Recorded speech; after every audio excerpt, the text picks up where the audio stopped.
بسم الله الرحمن الرحيم.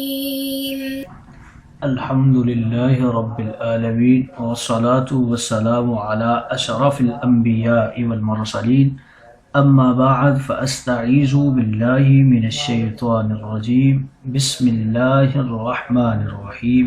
السلام علیکم ورحمۃ اللہ وبرکاتہ. عزیز طلبہ کرام، امید کرتا ہوں احباب خیر سے ہوں گے.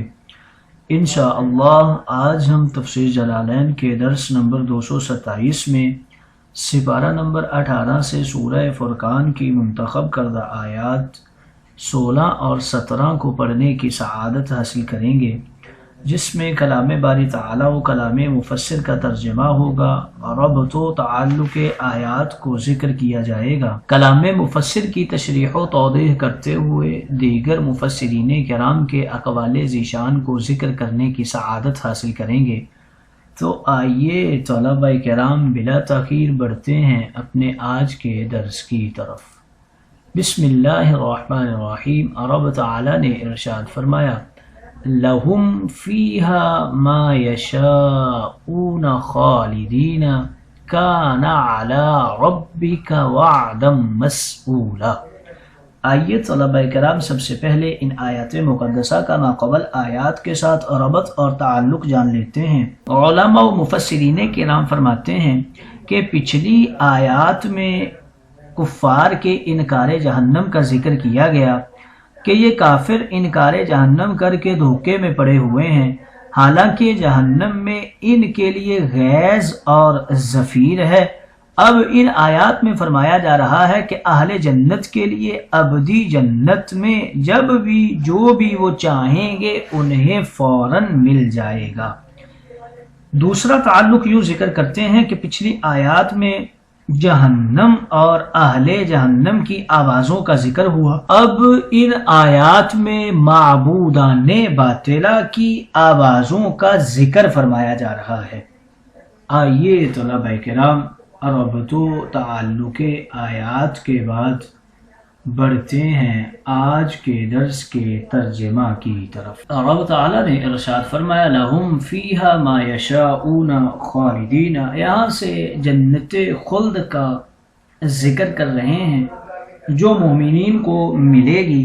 رب تعالیٰ ارشاد فرما رہا ہے ان کو وہاں وہ سب چیزیں ملیں گی جو وہ چاہیں گے، وہ ہمیشہ رہیں گے. خالدین یہ حال لازمہ ہے. کان علی ربک وعدا مسئولا، ان سے کیا ہوا مذکورہ وعدہ تیرے رب کے ذمے ہے، لہذا جس سے وعدہ کیا گیا وہ اس سے مطالبہ کر سکتا ہے. یعنی سائل اپنے سوال میں کہہ سکتا ہے ربنا وآتنا ما وعدتنا علی رسولک، یا پھر اے ہمارے پروردگار تو ہم کو وہ چیزیں عطا فرما جس کا تو نے اپنے رسول کی زبانی وعدہ فرمایا تھا. یا اس وعدہ کے ایفاء کا ان کے لیے فرشتے اس طرح سوال کریں گے، وَأَدْخِلْهُمْ جَنَّاتِ عَدْنٍ الَّتِي وَعَدتَّهُمْ، اے ہمارے پروردگار تو ان جنت میں داخل فرما جس کا تو نے ان سے وعدہ کیا ہے. وَيَوْمَ يَحْشُرُهُمْ، اور جس روز اللہ تعالیٰ ان کو بتا رہے ہیں کہ نحشرهم نون کے ساتھ بھی ہے اور یہ یا کے ساتھ بھی ہے، اسے نحشرهم بھی پڑھا گیا ہے اور یحشرهم بھی پڑھا گیا ہے. وَيَوْمَ يَحْشُرُهُمْ وَمَا يَعْبُدُونَ مِن دُونِ اللَّهِ، اور جس روز اللہ ان کو اور جن کو وہ خدا کے سوا پوجتے تھے جمع کرے گا. غیر اللہ سے مراد ملائکہ ہیں اور عیسیٰ ہیں اور عزیر ہیں اور جن ہیں.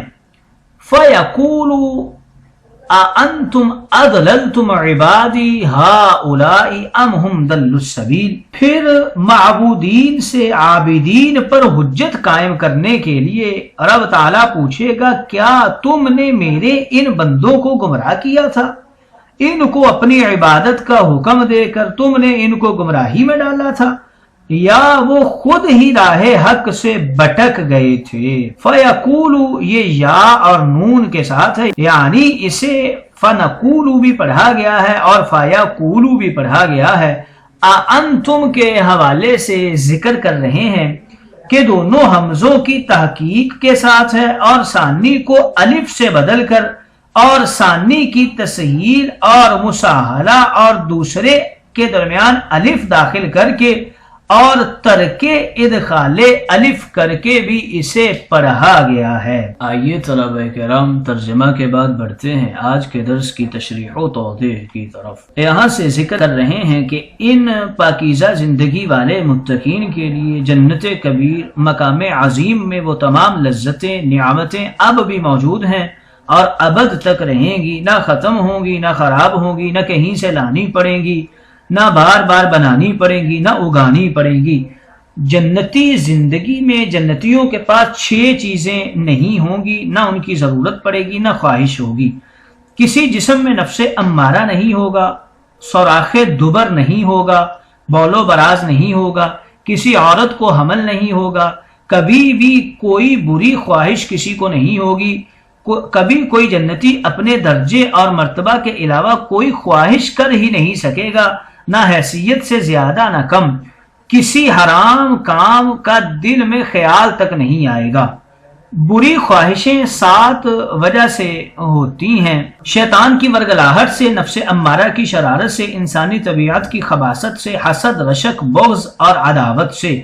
چونکہ جنت میں یہ برے اسباب ہی نہیں ہوں گے اور جب بھی جس نعمت کی خواہش کریں گے سب ان کو انہی کے مقام میں ملا کریں گی۔ اشیاء اور شخصیات سب ابدی ہوں گی، تکمیل خواہشات بھی ابدی ہوں گی۔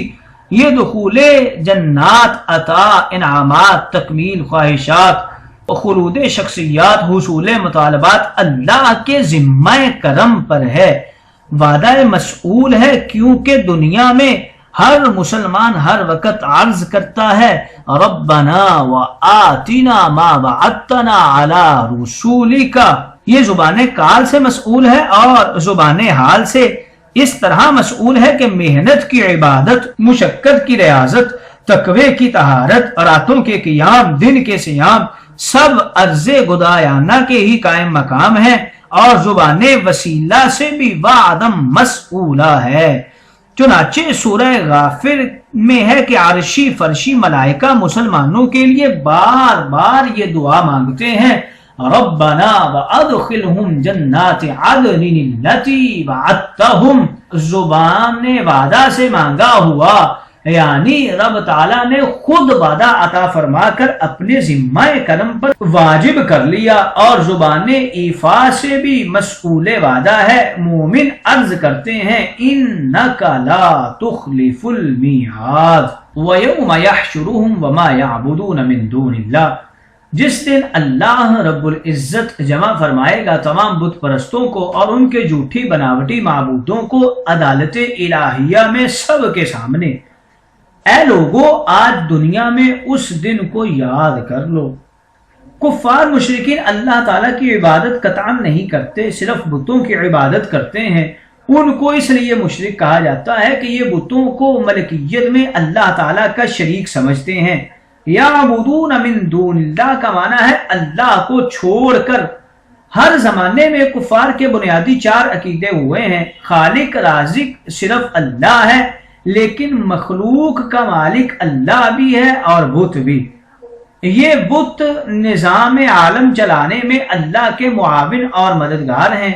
اور چوتھا عقیدہ یہ کہ سب کو الہ مانتے ہیں، اللہ کو بھی بتوں کو بھی، مگر عبادت عمل میں صرف بتوں کو پوجنا شروع کر دیتے ہیں۔ مشرکین کا شرک ملکیت میں، یہودیوں کا شرک ابنیت میں، حضرت عزیر علیہ السلام کا عقیدہ، اور عیسائیوں کا شرک ابنیت عیسیٰ میں۔ یہود و نصارہ نے ان دونوں ہستیوں کو بت بنا کر گرجوں کنیسوں میں پوجنا شروع کر دیا۔ حضرت مریم کا بت بنا کر بھی اس کو سجدے کرتے تھے۔ کفاران جہاں کے یہ سجدے جمادات، نباتات، حیوانات اور جنات اور ان 3 شخصیات کے لیے عام ہیں۔ کچھ کفار عرب خود کو عباد ملائکہ کہتے تھے۔ قیامت میں ان سب کو باری باری بلایا جائے گا۔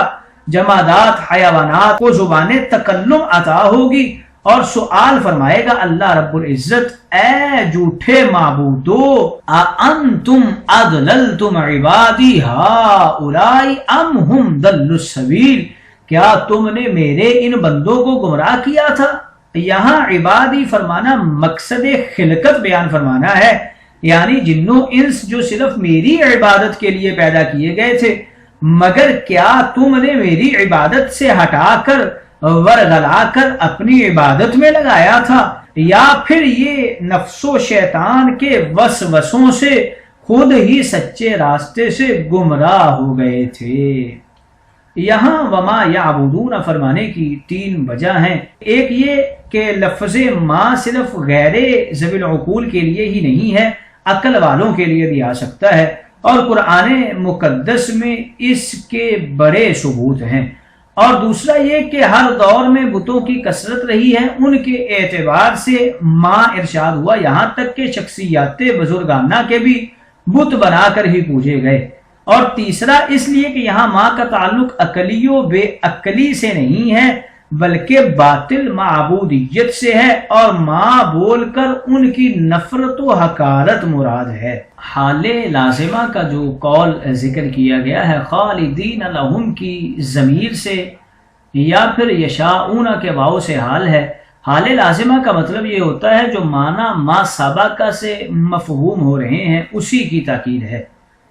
آگے یوم یحشرہم، یہ اذکر فعل محذوف کا ظرف ہے اور کل پر اس کا عطف ہے۔ نحشروہم کی مفعولی ضمیر سے غیر اللہ کی عبادت کرنے والے مراد ہیں، اور وما یعبدون کا عطف ہم ضمیر پر ہے۔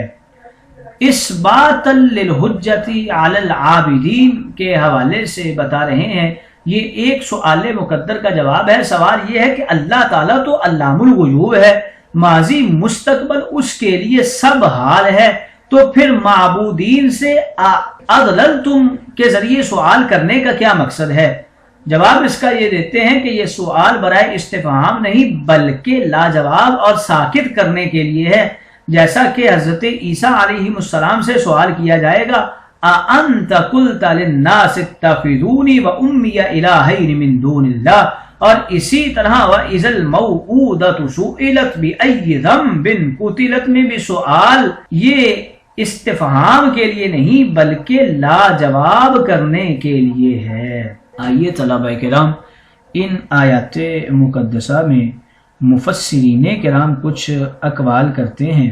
وعدم مسئولہ کی مراد میں 2 قول ہیں، بعض نے کہا اس سے مراد مسلمانوں کی اپنے لیے دعائے جنت مانگنا ہے، اور بعض نے کہا ملائکہ کا مسلمانوں کے لیے دعا کرنا ہے۔ دونوں قول صحیح ہیں۔ یحشرو کی قراءت میں 4 قول ہیں، اکثر کی قراءت میں یحشرو ہے، بعض کی قراءت میں نحشرو ہے، بعض کی قراءت میں یحشرو ہے، اور بعض کی قراءت میں یحشرو ہے۔ فیقولو کی قراءت میں 2 قول ہیں، اکثر کی قراءت میں فیقولو ہے، بعض کی قراءت میں فنقولو ہے۔ کفار کو عبادی کہنے کی وجہ میں 3 قول ہیں، اکثر نے فرمایا اس کا مقصد کفار کی مزید ضلالت کرنا ہے، بعض نے کہا عبادی سے انسان ہونا مراد ہے، اور بعض نے کہا اس کا مقصد نسبت بندگی اور ابدیت بیان کرنا ہے۔ ہؤلاء کی ترکیب میں 2 قول ہیں، بعض نے کہا یہ بدلے کل ہے عبادی کا، اور بعض نے کہا یہ صفت ہے عبادی کی۔ السبیل کی اصل عبارت میں 3 قول ہیں، بعض نے کہا الی السبیل ہے، بعض نے کہا للسبیل ہے، اور بعض نے کہا عن السبیل ہے۔